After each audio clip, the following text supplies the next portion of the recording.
John Henry by Julius Lester. Pictures by Jerry Pink. Read it by Myah.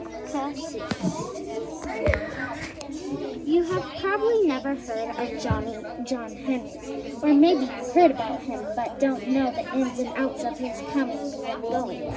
Well, that's why I'm going to tell you about him. When John Henry was born, the birds came from everywhere to see him. The bears and panthers and moose and deer and rabbits and squirrels and even a unicorn came out of the woods to see him. The bears and panthers, and instead of the sun tending to his business and going to bed, it was peeping out from behind the moon's skirt, trying to get a glimpse of the new baby.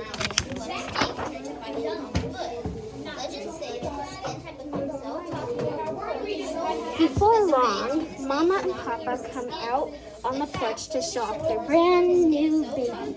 The birds oohed, and the animals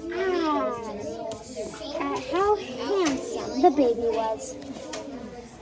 Somewhere in the middle of one of the oohs, or maybe it was on the backside of one ahs, the baby jumped out of his mama's arm and started to growl. He grew and grew and grew. He grew until his head and shoulders busted through the roof, which was over the porch.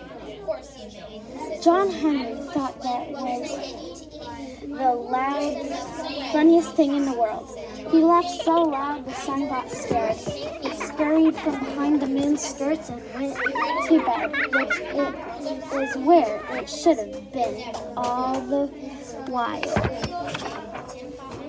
The next morning, John Henry was up at sunrise. The sun wasn't. He was tired and had decided to sleep in. John Henry wasn't going to have none of that.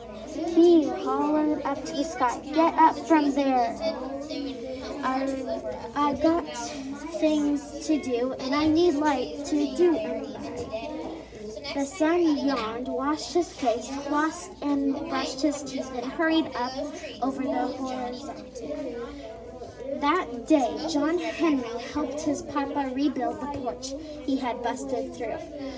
Added a wing over the house with an indoor swimming pool, and one of them after lunch he had chopped down an acer tree and slipped them into fireplace logs, and still had time for a nap before supper. The next day, John Henry went to town.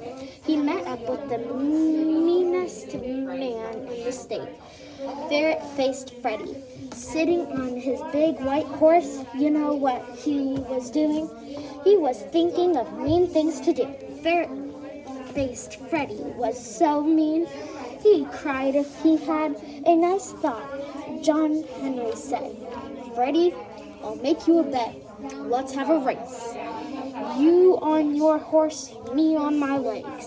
If you and your horse win, you can work me as hard as you want for the whole year. If I win, you have to be nice for a whole year." Ferret-Faced Freddy laughed an evil laugh. "It's a deal, John Henry." His voice sounded like a bat's wing on a tombstone. The next morning, folks lined up along the way the race would go. John Henry was ready. Ferret-Faced Freddy and his horse were ready. Bang! The race was on.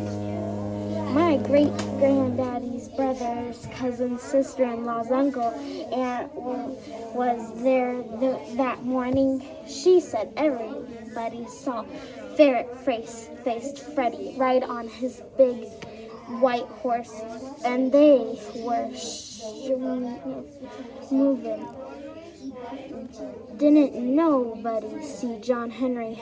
That's because he was so fast, the wind was out of breath trying to keep up with him. When faced Freddie crossed the finish line, John Henry was already on the other side, sitting in a rocking chair and drinking a soda.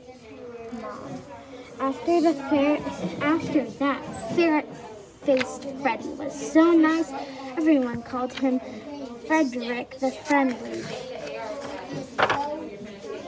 John Henry decided it was time for him to go on down the big road. He went home and told his mama and daddy goodbye. His daddy said, "You got to have something to make your way in the world with, son. These belong to you, your granddaddy." And he gave him two 20-pound sledgehammers with 4-foot handles made of whale's bone. A day or so later, John Henry saw a crew building a road. At least that's what they were doing until they came on a boulder right smack dab where the road was supposed to go. This was no ordinary boulder. It was as hard as anger and so big and round. It took half a week for a tall man to walk from one side to the other. John Henry offered to lend them a hand. "That's all right. We'll put some dynamite to it." John Henry smiled to himself. "Whatever you say." The road crew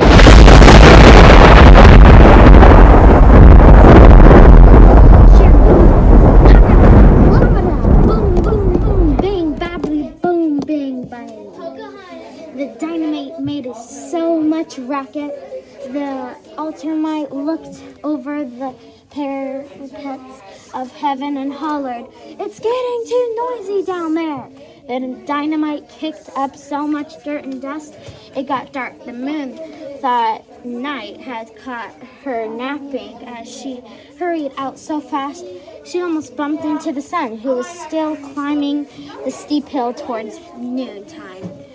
When all the commotion from the dynamite was over, the road crew was amazed. The boulder was still there. In fact, the dynamite hadn't knocked even a chip off it. The crew didn't know what to do. Then they heard a rumbling noise. They looked around.